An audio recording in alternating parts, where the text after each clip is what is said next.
what do I think this musical is about? It is, for me, a quintessential tragic musical. So, the musical about alienation, about traumatized characters. I think all of them, and definitely the Phantom and Christine, are deeply traumatized, probably emotionally scarred, probably emotionally disturbed, but capable of redemption, capable of love, definitely needing love, wanting love, and especially if they give it and not receive it. So there is an old saying that everybody wants to love and nobody wants to be loved, and I think one of the ways of seeing this musical is precisely that. Uh, People who need love emotionally, but who are afraid of being loved, who feel they do not deserve the love of another. For the Phantom, it's the life of solitude, the life of rejection, starting with the rejection by his own mother. This is, of course, explained by his inborn ugliness, his deformation. But I think the deformation is not really that important. It makes some things easier, and that is why I think the film version doesn't really show it so well. Because in the film version, the Phantom is hardly deformed, so it would make him much more disturbed psychologically. But if you look at Christine, she is traumatized as well. She is grieving after the death of her father, and she is left with very conflicting psychology. Because, on one hand, her father was a simple peasant from Sweden. So, by means of great sacrifice and great effort, he managed to get her educated, to become two things, to become a great musician and to become a lady. And now there comes a moment when she needs to choose, and this is why I don't think she's such a passive character, because everything really depends on her choice, and it's not only the choice between two men in her life, but between two possible ways of life. So, the life of a great artist, the life of a great musician, here embodied by the Phantom and epitomized by the name they share together, the Angel of Music. Note this is the name that Christine uses for the Phantom and the Phantom uses for Christine. So, will she be the Angel of Music herself when she accepts the Phantom? Or will she be a lady? Will she be a duchess? Will she finally be accepted into the aristocracy, into the higher sections of the society? Will she be happy as a wife and potentially as a mother? Does she want that? Does she want the money, the respect, the family? If she chooses this, she must choose Raoul de Chagny.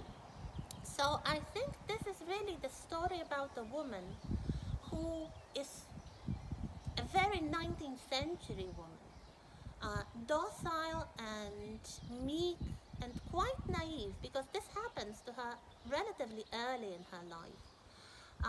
And she needs to decide something that will affect the remaining long years of her life.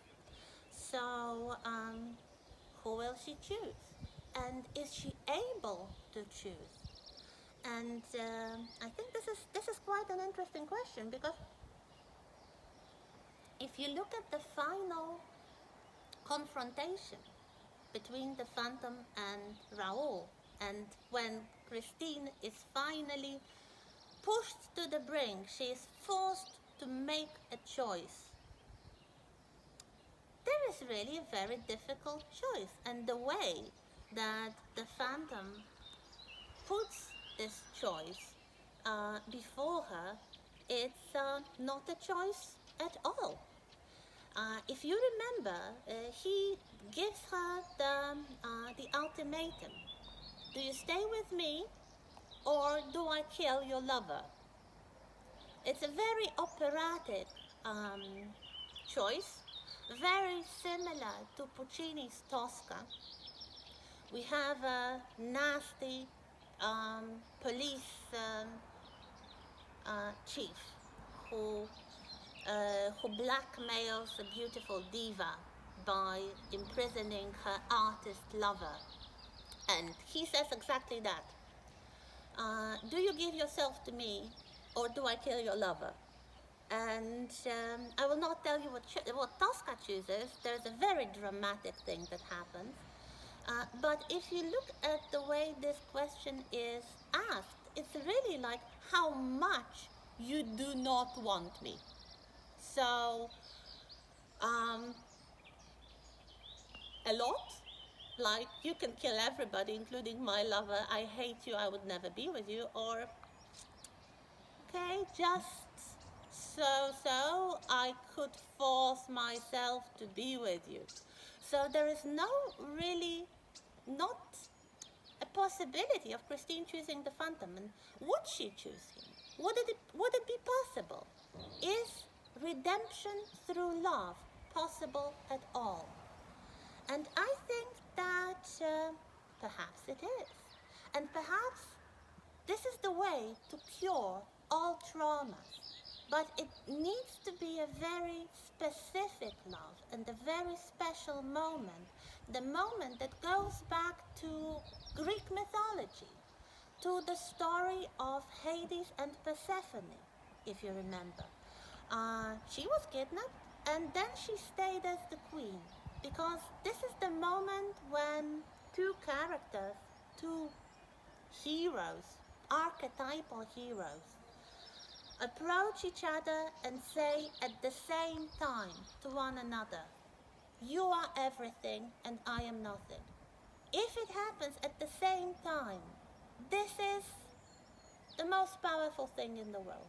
And this is something to cure all traumas.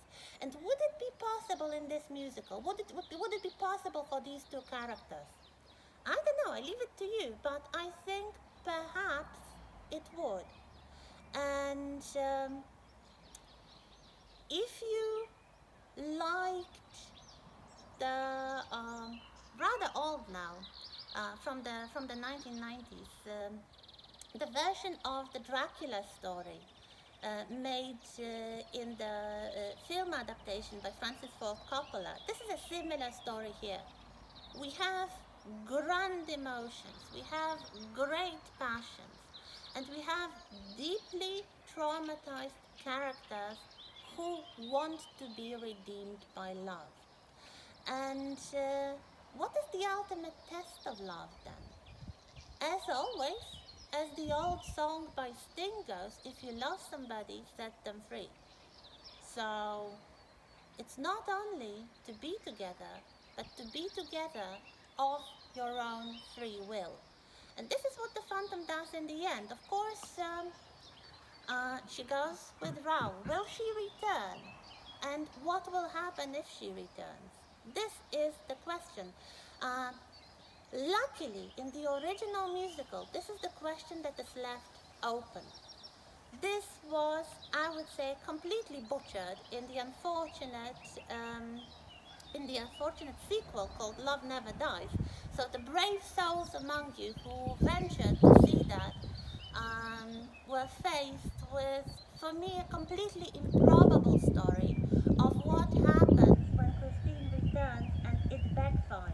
Because for me, if she returned, this would be the moment to cure the traumas of both these characters. Not for Andrew Lloyd Webber, I would say for autobiographical reasons as well, but let's move on.